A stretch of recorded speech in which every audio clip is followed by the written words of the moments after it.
My name is Lee Moore, and this is the Chinese Literature Podcast. Today we are going to talk about an explosive topic.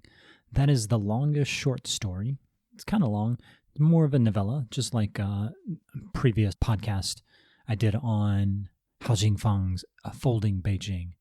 This story is by Mo Yan, and it's called Explosions.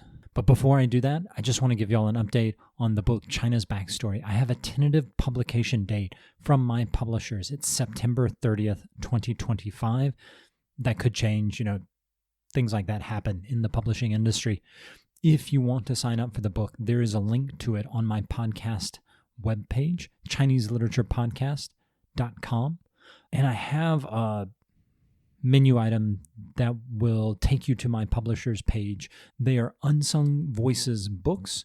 You'll click on something that says pre-order. That just means you give them your email and they're going to update you when it's getting closer and closer to the actual publication date. Also, if you're interested in getting an advanced reader copy, send me an email at ChineseLiteraturePodcast@gmail.com. My publishers are asking me to find folks who will read the book, post stuff on social media about how awesome or how awful the book is, whichever you choose. Like I tell my students at the University of Oregon, I'm a humanist. My job is not to tell you what to think, but how to think. So if you get an arc from me and you feel like the book is 国屁不通, that's that Chengyu from that fart joke podcast I did a couple of months ago. The Chengyu literally means dog farts make no sense. So if you think this book is as illogical or absurd as a dog fart, feel free to say that after you read the book. Okay, enough about dog farts and self-promotion. Let's talk about Mo Yan. I did a podcast on Mo Yan's novel Red Sorghum way back on February 4th, 2023. Mo Yan, his pen name, it means something like don't speak. Mo Yan is famous for being the first Chinese person that the Chinese government wanted to recognize who won the Nobel-Prize. Mo Yan's born in 1955. He's very closely associated with a particular part of China, that is the province of Shandong. Shandong is one of the heartlands of China. Much of the province is kind of middle of nowhere China, Bufu China, if you will.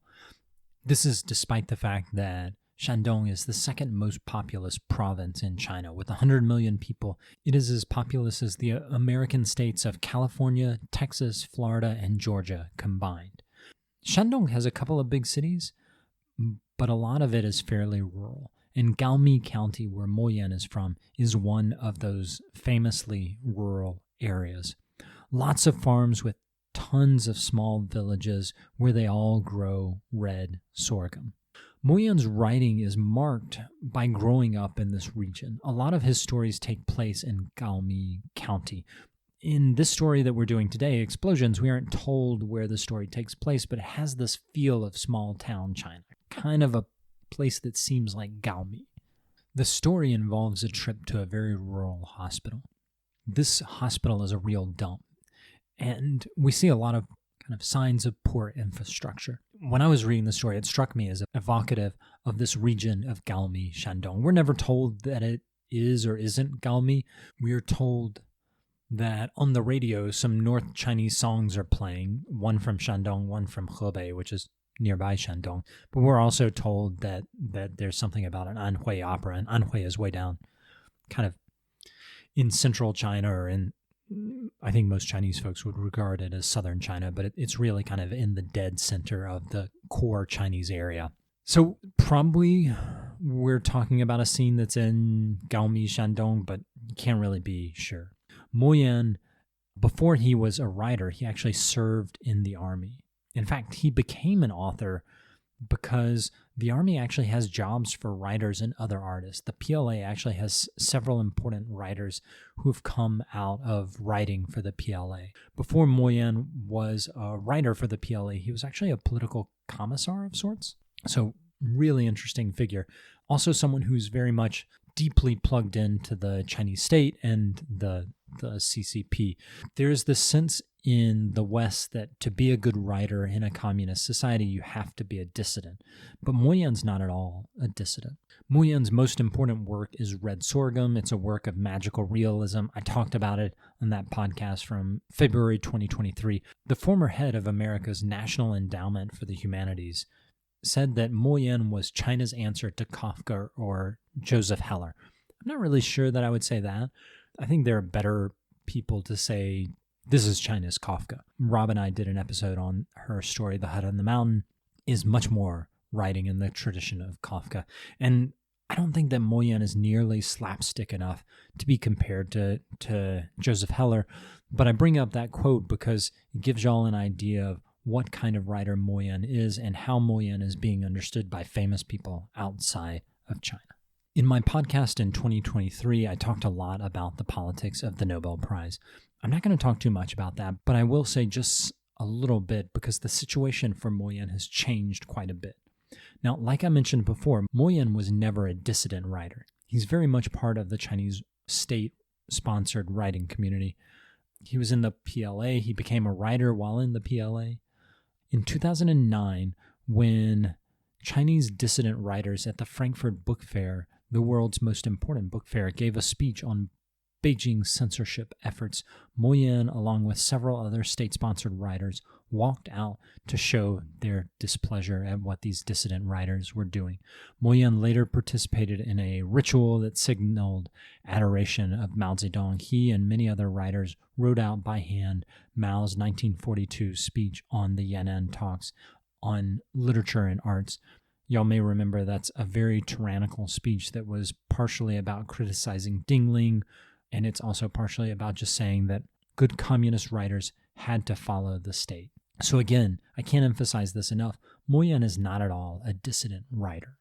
When Mo Yan won the Nobel Prize in 2012, there was a lot of celebration in the Chinese media. Beijing was super happy that this Chinese citizen who was not a dissident had won the prize. Previously, the only other Chinese citizen who had won the Nobel Prize was Liu Xiaobo, someone who Beijing was imprisoning at the time he won the prize. When Mo Yan gets the prize, he's celebrated as this figure embodying how Chinese literature and China itself has made it onto a global stage. But since I aired that podcast in 2023, in just a little over 2 years, Mo Yan's reputation has changed a bit. With China's nationalistic inward turn, involution, in the terminology that Chinese folks today like to use in social media, Mo Yan has actually become a figure of hate amongst China's nationalistic groups. Today, Mo Yan is being sued for 1.5 billion, with a B, renminbi, about $200 million US. That's 1 renminbi per citizen of China. Why is he being sued? Because some Chinese nationalists think that he insulted China by not hating on the Japanese enough. Just last year, that's 2024, a nationalistic blogger, Wu Wanzheng, used a 2018 law that makes it a crime to insult China's heroes and martyrs to sue Mo Yan. That 2018 law was part of Chairman Xi's attempt to fight what he calls historical nihilism. The phrase basically means any interpretation of history that contradicts the CCP's official positive spin. So Wu Wanzheng in his suit claimed that Mo Yan's books beautified the enemy Japanese soldier and insulted Mao Zedong. So Mo Yan in just a couple of years has gone from being this figure lionized by the Chinese state to one whose nationalistic credentials are being questioned. It's fascinating not only because of the differing meanings of Mo Yan, but also because it tells us how things in China have changed a ton. Okay, let's get to the story. Mo Yan's story is called Explosions. It's a story about a very explosive topic in the West, abortion. The story is told in the third person, but it takes on the perspective of a man who is a government bureaucrat. In the technical literary jargon that we use, we would say it's focalized on this one government bureaucrat. The protagonist has a daughter. The protagonist's father wants him to have a son. In traditional Chinese society, boys are more valued than girls. There's a chengyu, zhongnan qingnu, that is, men are important, women are not important, something like that. And this is a very common mentality in traditional Chinese thinking. There's another phrase, nanzun nu bi, men are respected, women are low, or women are vulgar, or as my dictionary translates this chengyu, women are inferior to men. So there's a lot of Chengyus like this throughout Chinese history and in Chinese literature. It's a very common way of thinking about men and women. Men are important, women not. You want to have sons, you don't want to have daughters when you're giving birth. Of course, there's no way to control that, but wives who give births to sons are more highly praised. Wives who give births to daughters aren't as well treated. They're not as highly praised. Daughters tend to not be fed as well, so nutritionally they're much worse off. There's all kinds of stuff throughout Chinese history where this is a real issue. Now, to get back to the story, the protagonist already has a daughter, but then his wife gets pregnant. She actually gets pregnant with what we know is a son. And his father, the protagonist's father, says, "You need to have a son. I don't want the male line to end with you. You have to have a son." But like I said, the protagonist, and I should say, I keep saying the protagonist, I don't think we ever find out his name in this story. The protagonist, like I said, is a government bureaucrat. And the story is written in the 1980s. The Chinese government is really pushing the one-child policy. Now, let me step back and explain what the one-child policy is all about. From the late 1970s to the early 1980s, Beijing promulgated a policy where most families were allowed to only have one child. After your first child, women were supposed to not have any more babies. Oftentimes, if they did have more babies, they would be forced to have abortions or forced to be sterilized. This policy was one of the dumbest policies ever. Don't take my word for it. Here's what one of China's leading demographers says about this policy. Quote, "Future generations will likely look back at China's one-child policy with bewilderment and disbelief. To many, it will be incomprehensible why, of all countries that face the challenge of rapid population growth in the second half of the 20th century, only China went to such an extreme. Incomprehensible why, in a society based on respect for the family, kin, and filial piety, the government enforced a policy that effectively terminated many kin ties for at least a generation. Incomprehensible why China instituted such a policy after the country had already experienced substantial fertility decline, and incomprehensible why China waited so long to end such a harmful policy. The costly lessons to be learned are not only in politics and public policy making, but also in how parts of the academic community informed and misinformed public policy making." With the one-child policy, the Chinese government was convinced that too many babies would mean it was hard for China to grow economically. So it tried to cut down on the number of babies, mostly by punishing women. This is especially ironic because today, one of the greatest threats to the Chinese economy is the lack of demographic growth. So that's a short explanation of the one-child policy. The protagonist in this story, he is a government official. So he's supposed to not only be following the one-child policy, but he's actually supposed to be enforcing this policy. The father of the protagonist says, "No, you don't have an abortion." The father says he wants a grandson so that his line can continue. Remember, in traditional Chinese thinking, only men can offer certain prayers and do certain sacrifices to the ancestors. So the father of the protagonist says, "I really want a son. Hey, can I even take this baby?" He says, and this is literally what he says, "Women aren't really people. Daughters don't count." So again, we have this very traditional, patriarchal, misogynistic mentality that's there in Chinese society for a long time. So dad says, "Hey, I'll take the baby. I want a grandson." And the protagonist says, "No, we're going to abort the son." There's this passage early on in the story where the wife, the protagonist, we get her name. Her name is Yulan. Yulan comes out and the protagonist sees her. He watches her as she, with her big butt, sachets around, eating big juicy cucumbers. The seeds there sticking to her lips. She wipes her mouth. None of this is me saying this. This is the narrator saying this. I'm just describing what the actual story says. The narrator describes his wife in these very sexualized terms.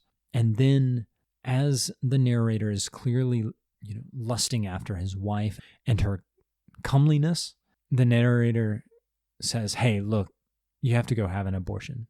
We're going to do it today." The rest of the story is mostly about them going to the hospital and the wife getting the abortion. That abortion is one of the many explosions that this story's title alludes to. We go with them into the obstetrician. We actually see them in the hospital. One of the nurses tries to convince the protagonist not to force his wife to have an abortion.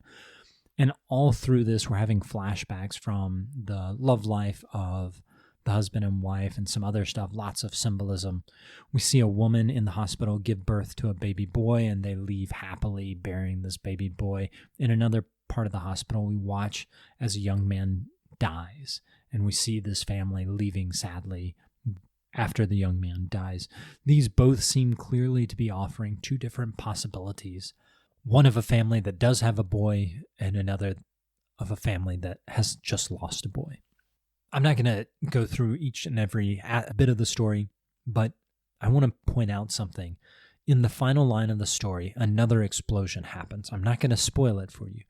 And in fact, it would be kind of hard for me to spoil it for you because I'm not even sure what happens. When I first read this story, I actually completely missed that last line. And when I go back and look over the story again, I'm not entirely sure exactly what happens. But pay attention to that last line when you read the story and let me know what you think actually happens in the story. So that's the story of Mo Yan's explosions. It takes on this controversial topic of abortion and the one-child policy. I'm going to start to wrap up the podcast. As usual, I wanted to give y'all a Chengyu. I gave y'all a couple of Chengyu in the middle of this podcast just to demonstrate how misogynistic traditional Chinese culture can be. This society literally values men more than women, and it has these traditional statements that say that. These Chengyu are very explicit, that women are less valuable than men. There are a lot of them I could have come up with, but I'm going to go finish the podcast with this Chengyu. 子孙满堂. It literally means a hall is full of sons and grandsons. It's usually used to describe the happiness of having a big family. You know, you've got granddad and grandma sitting there in their compound looking at all these grandkids running around. They're old, but they can die happy, seeing the next generation and the generation after that, secure in the knowledge that their progeny is going to continue to reproduce long after they die, and they will have sons to pray for them and offer sacrifices to their graves. Now, here's the thing. That Chengyu doesn't say sons and daughters and grandsons and granddaughters. It literally says sons and grandsons, even if it's oftentimes used to mean something like lots of grandkids. Specifically, it only mentions grandsons. Why? Again, because traditionally that was all Chinese culture cared about. Daughters and granddaughters were going to be married off to someone else, and they were going to go into someone else's family. In Taiwan, even today, I believe, marriages oftentimes involve something called the po shui ceremony, that is the spilt water ceremony, where the husband and wife get together and they pour out a vessel full of water to symbolize that the daughter is now like spilt water. She's not something that's going to come back to her natal family, the family that she was born in. She's gone. She's done. She is spilt water. There's this phrase that's sometimes used to describe women, goods that you pay for, but someone else is benefiting from. In this story, that gendered angle is really fascinating to me. The protagonist has a daughter already, but the granddad wants a son. The wife wants a son. The protagonist himself seems to want a son, though he never really clearly articulates that. This is all part of this larger way of thinking in traditional Chinese culture. And it's fascinating to look back on it and see, even in the 1980s, this is still going on. And I would argue that it's still going on to a certain degree today. Although I think in talking to Chinese folks, a lot of them are cool with having just one daughter, but still that mentality exists, especially in more rural areas. Okay, this is a good spot to wrap it up. As always with the Chinese Literature Podcast, when you pull your earbuds out, I want you feeling like not only that was something cool that I want to read, but also I want you to feel like you learned something cool about Chinese culture more broadly. It's not just about literature, but it's also about understanding China. that is as good of a place as any to call it quits. Check out the website, ChineseLiteraturePodcast.com. I will link to y'all where you can find this Mo Yan story, Explosions. There's an English translation of it available to purchase. If you liked the podcast, send me an email, ChineseLiteraturePodcast@gmail.com. If you hated it, send me an email, ChineseLiteraturePodcast@gmail.com. My name is Lee Moore, and this is the Chinese Literature Podcast.